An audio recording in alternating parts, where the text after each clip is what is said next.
Joining me today on NYSE Floor Talk is John Cohen. He is CEO at Climate Vault Solutions. John, it is wonderful to have you here. Thanks for joining me today. Thanks so much for having me. I really appreciate it. Oh, it's a pleasure. So John, why don't we start off by talking about Climate Vault? Tell me about Climate Vault and how did it get started as the credible source of carbon credits or offsets relative to the traditional voluntary carbon market, which has beset with scandal in 2023? Sure. Very important and apropos question. So our mission is to use markets to help solve climate change. So it's one of the reasons it's so exciting for me and for Climate Vault to be here today with you, because we're big believers that markets can do amazing and powerful things. Our founder, Michael Greenstone, is an environmental economist at the University of Chicago, and he's been working on the intersection of markets and climate change for several decades. And his idea, his brainchild was, if we turn to markets to help effectively look for different kinds of carbon credits than are currently available, we can address some of the shortcomings in the voluntary carbon market and deliver solutions that clients find trusted, verifiable, and impactful, and avoid any greenwashing risk for them. And those are really the things that we find most important from our clients. Mm-hmm. Okay, so can you explain what a carbon footprint is? Sure. How one measures it, and why is it important to know? Great. So if you think about a carbon footprint, what we're really asking is whether you're a company or an individual or an organization, you're all day, every day using some form of fossil fuels. And of course, we know that there's a range of gases that emits. The most notable one is carbon dioxide. And that's the thing we worry about the most with respect to climate change. So what we help our clients do is actually measure how much CO2, carbon dioxide, they're emitting in their organization. When I say organization, you can think of a broad array from universities and higher education to technology firms, to financial services firms where I've spent most of my life, to oil and gas firms. They all have the same problem, which is how much CO2 are we responsible for? There's different dimensions to how we measure it, but that's kind of step one. And the reason it's step one is if you don't know what the size of your carbon footprint is, how much CO2 you're emitting, it's really hard to know what to do about it. Mm-hmm. All right, and how does one actually go about measuring their carbon footprint to contribute to fighting climate change? So there's a few different tools we use, but effectively what we do is we take information from our clients, which includes some obvious things like how many employees, where the employees are located, how many buildings, post-pandemic, what percentages work from home, what kind of energy they're using today. You can imagine where I'm from in California, there's different kinds of renewables, and other parts of the country there may be less access to renewables. So we put all of that together, and having done this for a long time, we use a machine learning based model to help figure out what effectively that organization's carbon footprint is. It's important to know that it's not perfect. It's impossible to get it exactly right because CO2, you can't see CO2, but like all models, the great is the enemy of the good. You can get within 98, 99% accuracy of a carbon footprint. And by the way, the same thing is true for individuals. So I can measure the carbon footprint of my house. So from as small a scale as that to as large as we've got, one of our clients has 30,000 employees in 20 countries, and everywhere in between, if you start by understanding what your carbon footprint is, which is how much are you contributing to greenhouse gas emissions, it at least gives you a starting point to develop a strategy to address it. Yeah. All right, and tell me, what role does Climate Vault play in helping businesses reduce and remove their carbon emissions? So there's a couple things we do. So if step one is measure, step two for us is reduce, and step three for us is remove. So we talked a little bit about measure, step one. Now let's talk a little bit about reduce. What do we mean by that? Well, here's sort of an example and a sort of a quintessential example of what our clients do when they're thinking about addressing their carbon footprint. They'll do the measurement piece, and then they'll sit together in a room for 100 hours, and they'll develop we would call a sustainability strategy. What do we mean by that? What we mean is they want to, as an organization, as a company perhaps, figure out how much and to what degree they want to address and reduce their carbon footprint. And so they'll start doing a few things. One of the first things they'll do is they'll see if they can actually reduce their emissions across their operations organically. So for example, we have one organization that found a way to switch to more renewables. As you switch away from greenhouse gas emitting fossil fuels to renewables, your carbon footprint comes down. But at some point, if you can envision a 25,000 person organization, 20 countries, there's just a limit. You're left with a residual carbon footprint. As by way of an example, the organization I'm thinking about perhaps has a carbon footprint of 50,000 tons of CO2 per year. So then the next thing that happens is, since you can't eliminate your own carbon footprint, what's happened over the last several years is organizations have turned to what's called the offset market. And the offset market is a synonym for the carbon credit market. And what they're trying to do, again, since we're on a trading floor, I'll use some trading terms. They're long 50,000 tons of CO2 each year that they can't do anything about. So they want to short it somewhere else. And so they look to other parts around the world, other places around the world where they can find offsets.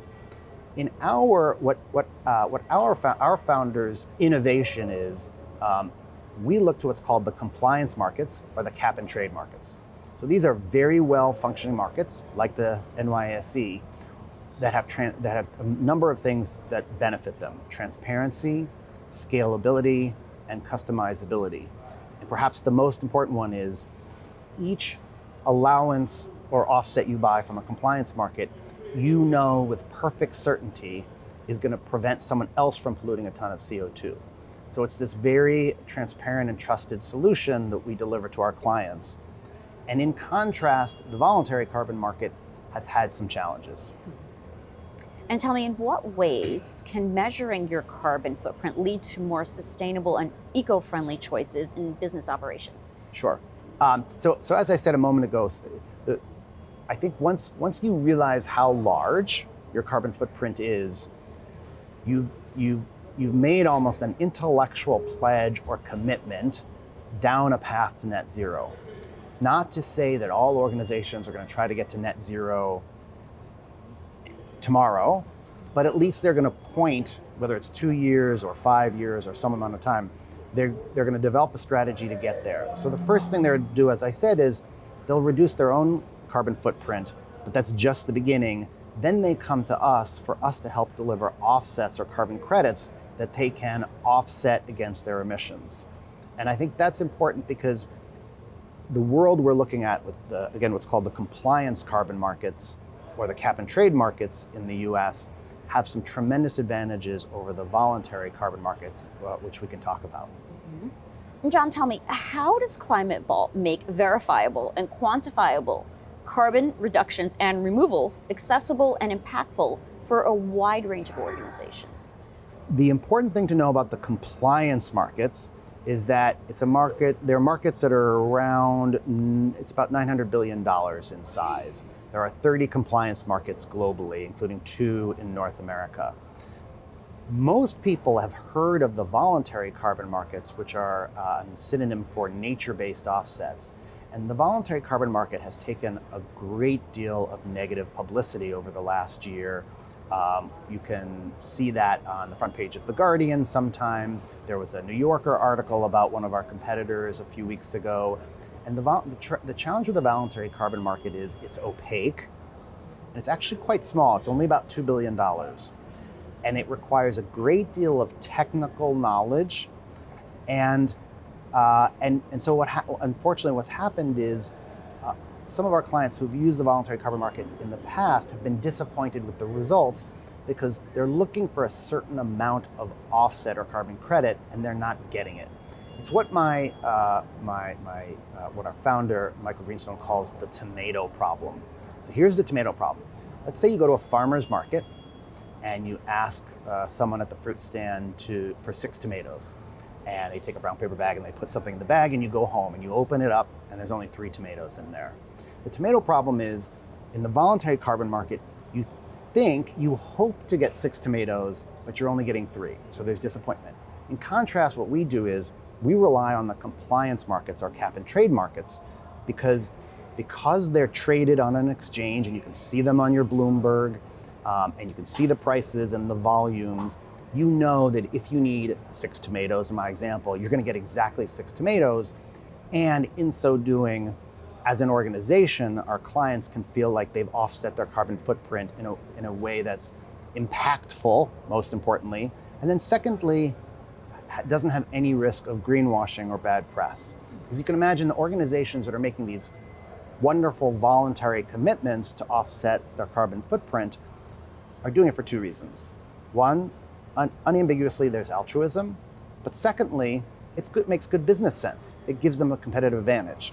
So the last thing they want to do is try to do a good thing and then end up on the front page of The Guardian and be criticized for it. That's what's happened in the voluntary market, and it can't happen in the markets that we play in, which are the compliance markets. And really that's the innovation that Climate Vault Solutions brings to our clients. So talk to me about that innovation. How are you different from traditional offset approaches? So the biggest thing, and I touched on this a moment ago, the biggest thing is that in the voluntary carbon market, or VCM, which sometimes people refer to it as, you're doing nature-based things that can be quite confusing and technical and require a level of understanding that most organizations don't have. They don't have a staff of technical experts who can underwrite projects. And so in the voluntary carbon market, they tend to rely on registries, and without naming names, some of the registries have some inherent conflicts. And so what's happened just over the last year, there's been a mountain of bad press about the voluntary carbon market, and many organizations, including both for-profit and not-for-profit organizations, have faced bad press because they've used the voluntary carbon market. The compliance markets work as follows. Compliance markets, again, are a synonym for cap and trade. And all a cap and trade market does, it's elegant and it's simple. They set a cap on the amount of pollution. And all the organizations within that framework, so say California, are capped at the amount that they can pollute. We go into those markets and we take some of the permits, the pollution permits, out, lowering the cap, which prevents other regulated entities from polluting.